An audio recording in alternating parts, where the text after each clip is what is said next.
Hey everyone, I'm Stephanie, and I believe that the right book at the right time can change lives, and that all readers should read children's literature, especially adults.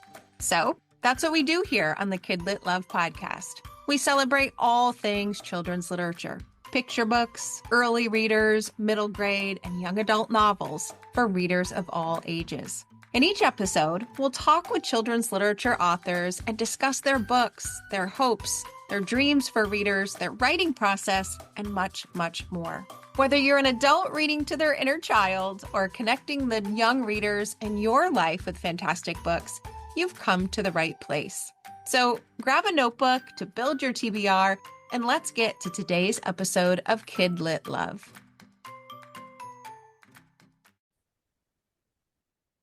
Hey everyone, welcome back to another episode of the KidLit Love podcast. I'm Stephanie Affinito, your KidLit loving host, inviting you back to another bookish conversation with a children's literature author. Today, I'm talking with Tara J. Hannon. Tara is an author and illustrator who has published titles like Plains USA, God is There Wherever You Go, and her early graphic novel series, Birdle. She's here today to talk about her newest releases, The Only Ghost in School and The Only Ghost at Summer Camp, the first two books in a hilarious, brand new illustrated chapter book series. These books are perfect for fans of Casper, That Friendly Ghost, and highlight themes of friendship, belonging, communication, and overcoming difference. I can't wait to talk with her all about this new series, so we're going to get right to the episode. Tara, welcome to KidLit Love. I am so glad you're here today. Thank you so much for having me. I'm glad to be here. Oh, I am glad as well. I said before we recorded that I could just imagine the smallish hands that are going to be grasping these beautiful, bright, colorful, fun, yet very important books, especially at this time of the year. So I cannot wait to get into both of those. Listeners can't see it, but I'm holding on to them and I have my sticky pencil throughout them. But first, of course, I would love for you to talk about you and tell us a bit about you and your journey through children's literature to where you are today, talking about your newest two releases.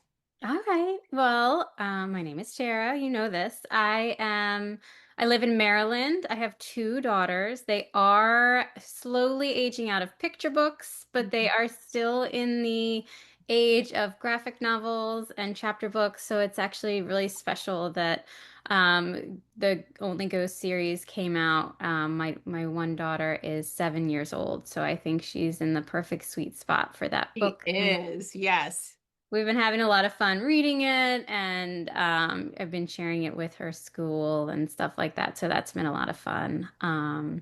But yeah, I'm an author and an illustrator, so I get to do both sides, and that is something that I think is really fun and kind of adds a lot of fun to the way that my brain kind of processes things when I'm being creative. So.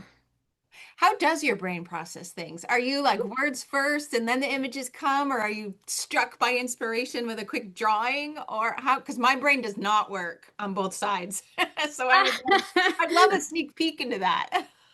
I think it's probably a very fun, like a meshing of both at the same time. I do a lot of wordplay when I'm thinking about books and um, sort of story ideas. So I think it does start with the words, but not necessarily the story. I think I kind of think of the problem or the issue that someone might be having. A lot of times it starts with the title.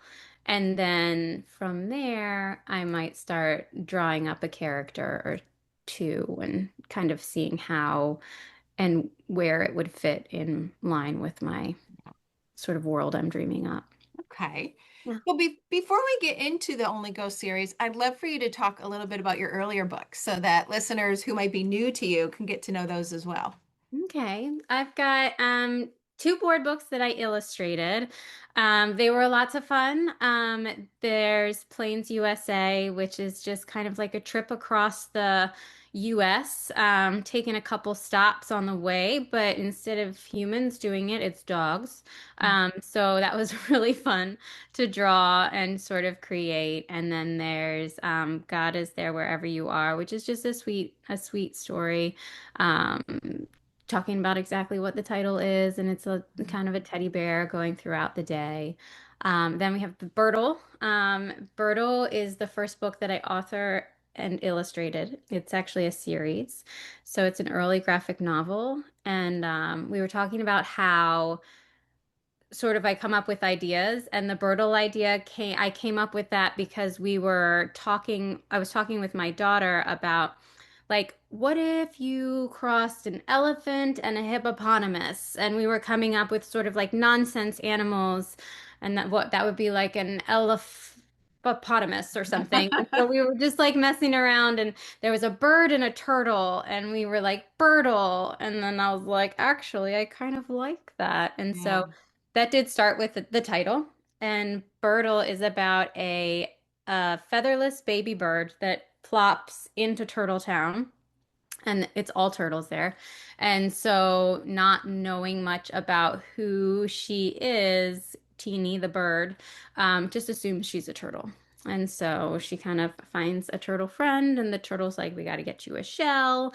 And so she starts assimilating to being a turtle and kind of senses that something's a little off. It's not quite she's not really loving the turtle food. She's not really liking the turtle activities. And then one day she sprouts a feather and she's like, well, that's not right. That's different. So they try to remove it and she sprouts more until eventually she kind of like ends up taking flight and realizing that no, she's actually a bird. And the two friends sort of work together to sort of start accepting the feathers and saying, oh, this is who I am, this is who you are, and we can still be best friends. So that's been sort of like a project of my heart. And the second one is also about friendship. It's called Birtle and the Very Unwelcome Gary. And that's when the Tootie and Teeny from the first book meet a seagull named Gary, who is aggressively friendly. And, the three's a crowd thing. They kind of learn to embrace an extra friend in the friend group and understand that there can be more than just two in a Mhm. friend group. So that is also just a super fun book. And most of my books are about belonging. I kind of Yeah. realize this as I write, their little write-ups. I'm like, oh, there's another one about accepting Mhm. ourselves and finding true belonging. And so that also applies to Ghosty and his stories in the Only Ghost series. Well, when you think about the age group that's reading these books, you have early graphic novel series and an early illustrated chapter book. I mean, what better feeling to wrap yourself in than that sense of belonging and community and figuring this out early that people may be different, but they all have a place right here, wherever they are. I mean, it's a beautiful gift to be able to get in a story along with, a lot of fun in these Yeah. in the books too. So I feel like those themes are just so important to this particular age group. And because of the way you tell the stories, you just naturally like absorb them through osmosis of the page Yeah. and the words. Yeah. Thank you for saying that. Yeah, I do feel like I don't know, it is part of like sort of a coming of age when you kind of realize that you can be yourself. You don't have to look around and figure out who you want to be. It probably took me way longer. I was probably in my 30s before I figured that out, but maybe that's why I'm sort of focusing on it when I write, but I do feel like it's what I want for every child. Yeah. Yeah. There is no greater gift than that feeling, I would Mhm. say. But so we talked about Bertle, and that's early graphic novel.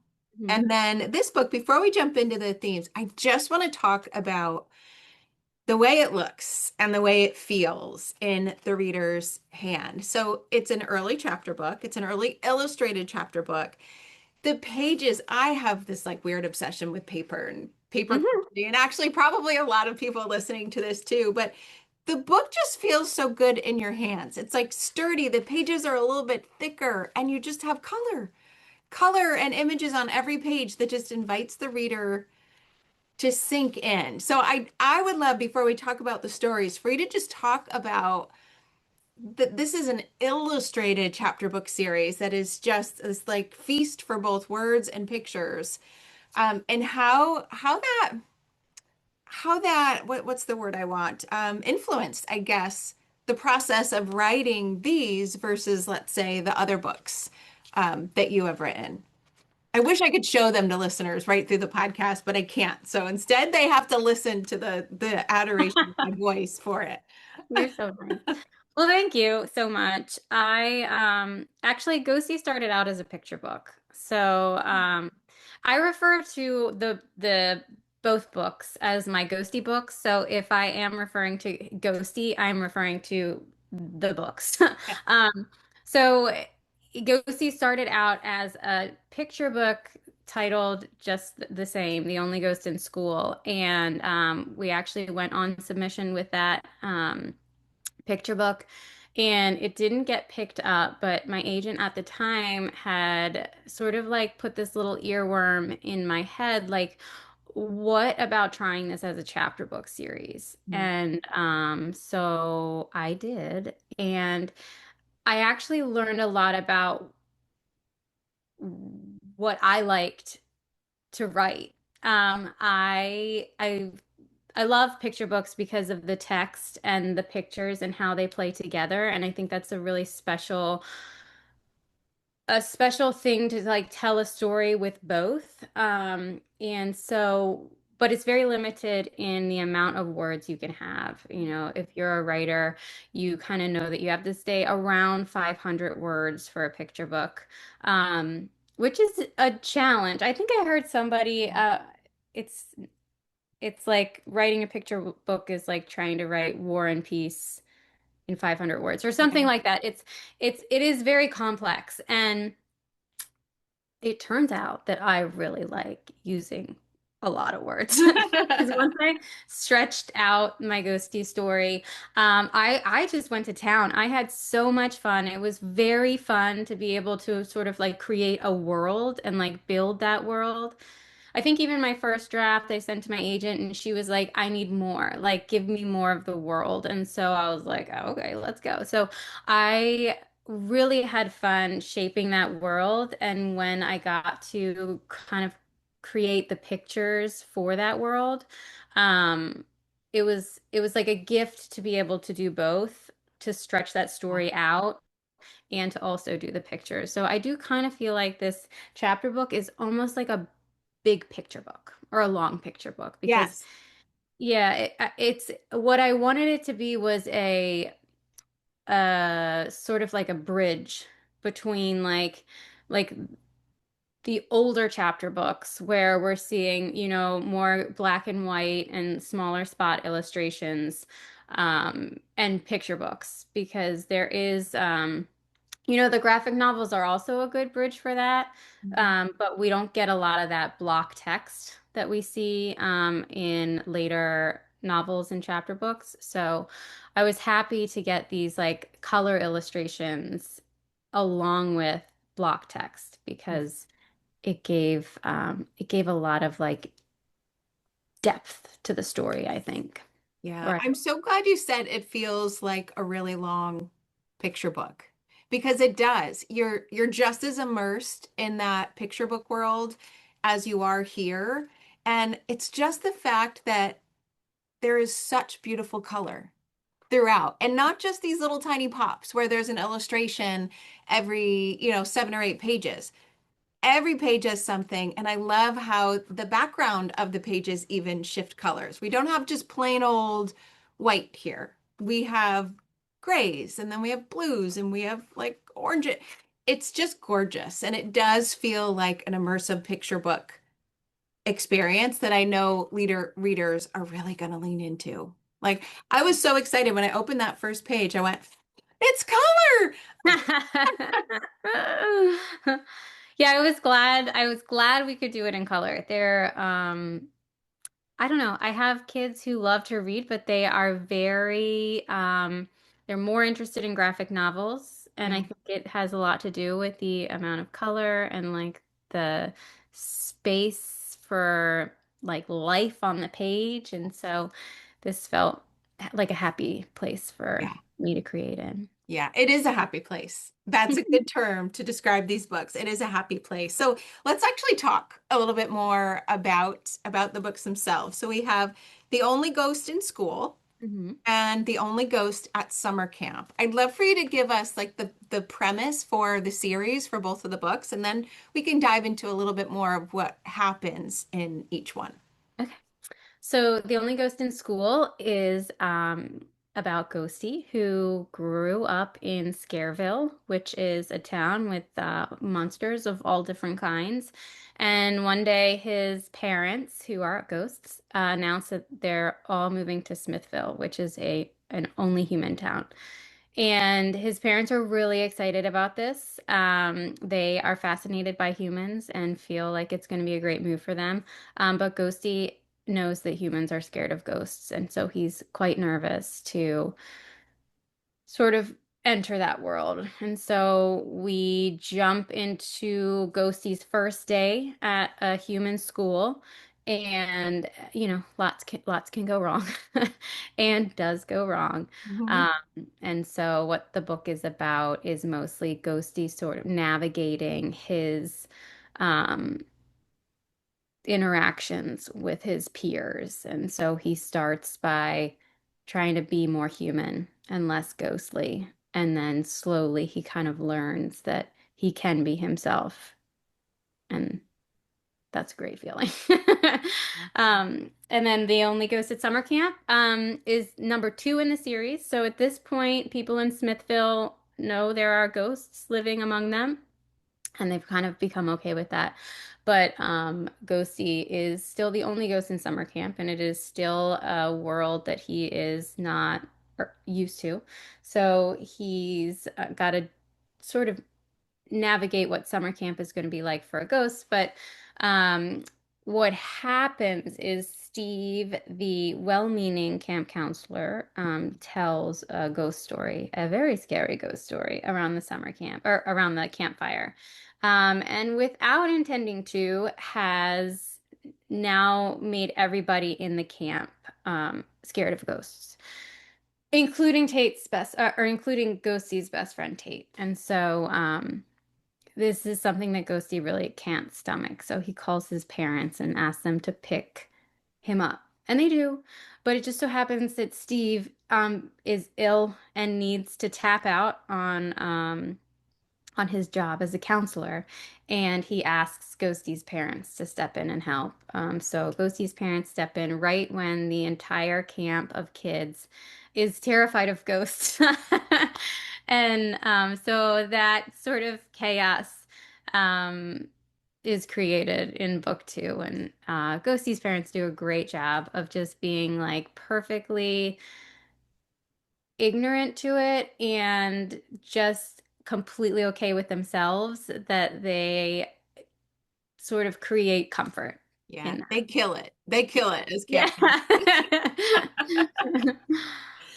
Yeah. One of the things I wanted to talk about, well, there were a couple of things, but at or on the surface, I should say, these are just very fun, engaging stories, right? There are ghosts, there are kids, there is such fun inside the pages, right? There's ice cream instead of ice cream, and there's what happens when a ghost decides to play dodgeball, and what happens in the lunchroom when it's time to not only find a table to sit at, but to eat when you are a ghost. So there's so many places where kids are just going to have a lot of fun really seeing the stories both play out.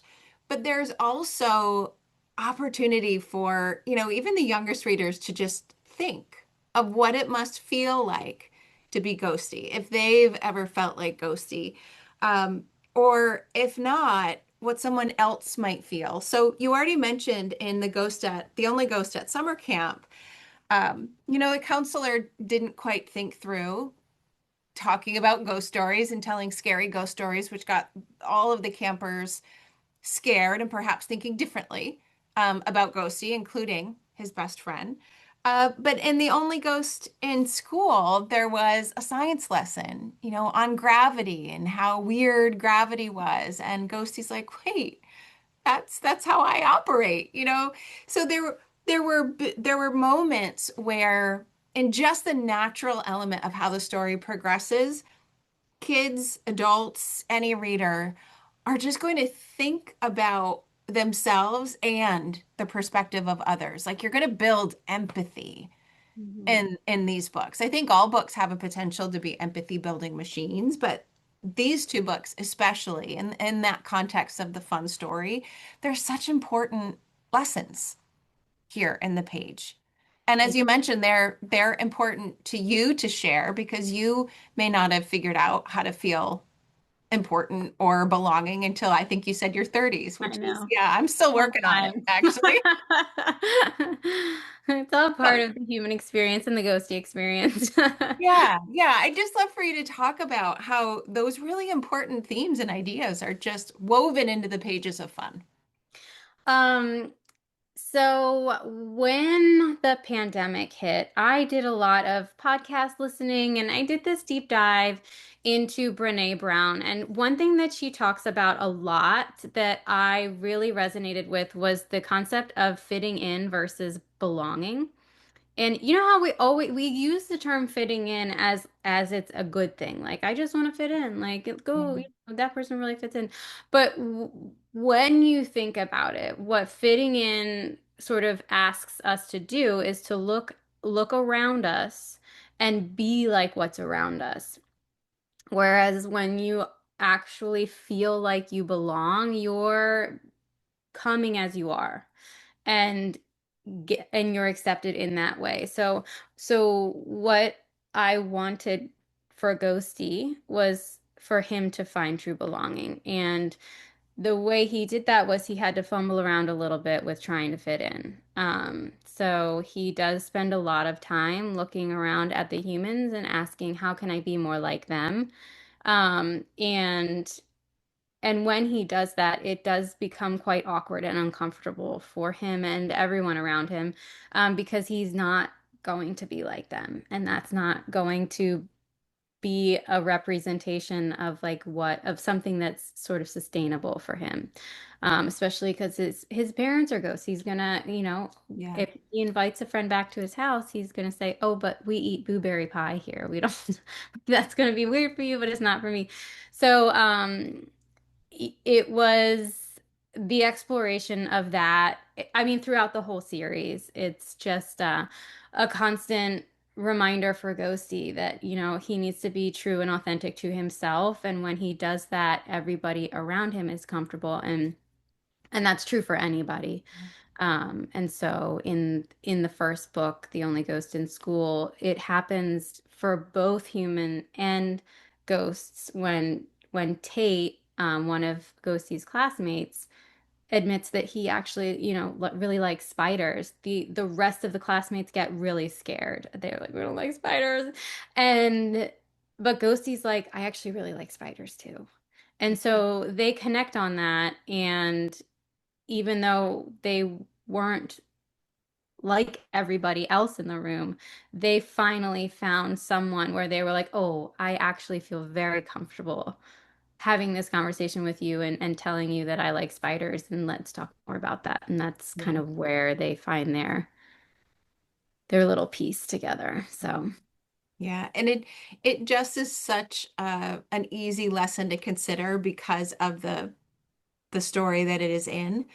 But I'm so glad you mentioned like blueberry pie or absolutely. I think there is there's such so fun. many. There is fun with words in here. And I found myself like saying them out loud. Like, am I getting that one right? And my kids were looking over at me. My kids are old. Like they're 18 and 21. And they're like, what? What are you What's saying happening? over there? I'm like, this book is so fun. I'm just making sure that I'm saying them right. There really is just something for every reader who's going to come to this book either for the ghost element, either for the illustrated chapter book element, so they can hold it in their hands and feel like they are a chapter book reader or just someone coming for the friendship, they're going to get a lot more than they expected for this. So they're just both beautiful books. Thank you so Beautiful. much. You're so You are kind. so welcome. As you think about these books going out into the world and into readers' hands, what is your hope for the book or for the series or even for just readers who get the chance to read it? Oh, so much. I just met a little boy down at our bus stop yesterday was his first day at the bus stop. He was new to the neighborhood and new to the school, and I just kept thinking, man, would it be super weird if I dropped this book off in his mailbox because he was in fourth grade and he was just so sweet. And I realized like that is my hope for this book, that it finds kids that are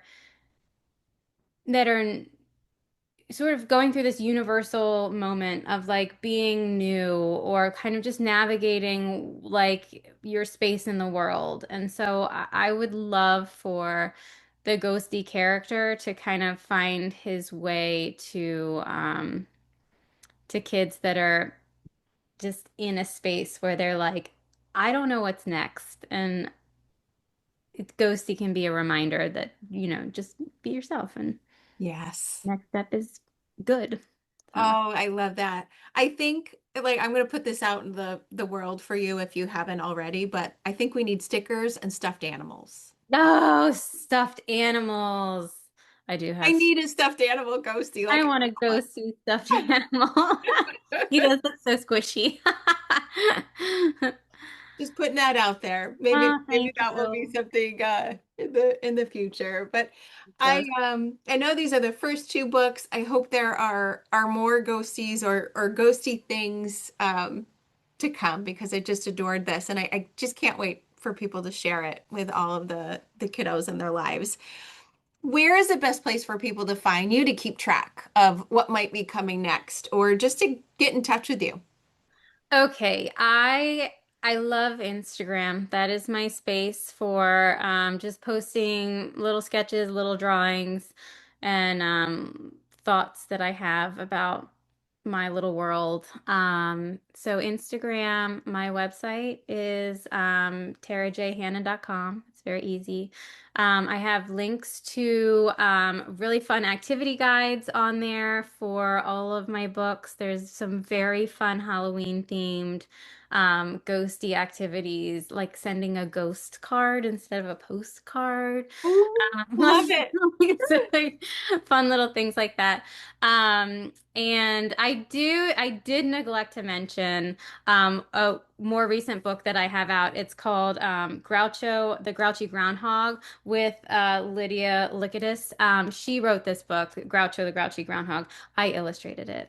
I did not mention it earlier, and it's been haunting me all Oh, whole conversation. So I wanted to mention that. You can find that on the website too. But basically, it's going to be Instagram or my website, and wherever else I pop up on the internet, I'll just be lucky and happy to be there. So. well, great. Well, I will put links to all of those places in the show notes, and of course, links to all of your books that we talked about as well. Thank you so much for coming today. I love the books. I love the conversation. And it was so nice to meet you. You're so sweet. Thank you so much. This has been so much fun for me. I really appreciate it. Yeah. And listeners, thank you for listening to another episode of KidLit Love, and I'll see you in the next one.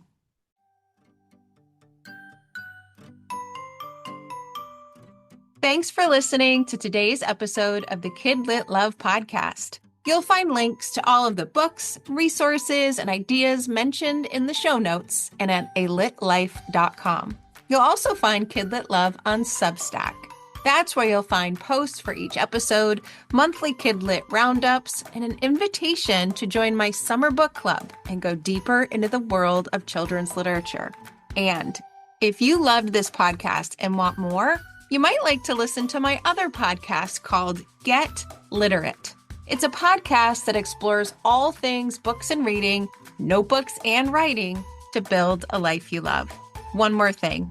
If you loved what you listened to today, please take a moment to rate and review the podcast, or take a screenshot of the episode and text it to a friend.